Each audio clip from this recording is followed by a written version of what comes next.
بعد أزيد من سنتين على إعطاء انطلاقته استجابة للحرص على تمكين المؤمنين من أداء واجباتهم الدينية في ظروف جيدة ومواكبة لدينامية التنمية الحضرية التي يعرفها مركز القرقرات الحدودي وجماعة بيرغندوس التابعة للنفوذ الترابي لإقليم أسرد، انتهت أشغال بناء مسجد القرقرات، ومن المرتقب أن يفتح أبوابه في وجه المصلين في شهر رمضان.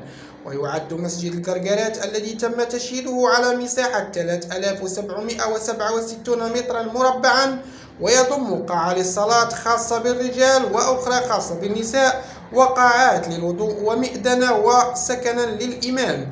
يعد معلمة دينية جميلة تكلفت وزارة الأوقاف والشؤون الإسلامية ببنائه بتصميم معماري خاضع لمعايير بناء مساجد المملكة.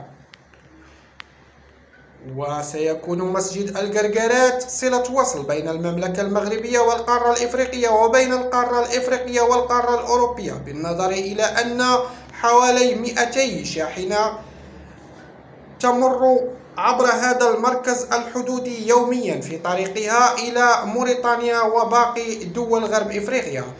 من جانبه وتعليقا على استكمال بنائه، نشر الناشط السياسي الجزائري وليد كبير تدوينة على صفحته الفيسبوكية قال فيها انتهاء الأشغال بمسجد القرقرات على الحدود بين المغرب وموريتانيا. وأضاف قائلا: صرح روحي بعمارة مغربية خالصة سيمكن المسافرين من أداء الصلوات في أحسن الظروف. وتابع يقول: الصحراء مغربية أمس واليوم وغدا وإلى الأبد، ولا عزاء لنظام العسكر الخائن النصاب ولحركة البوليساريو الإرهابية.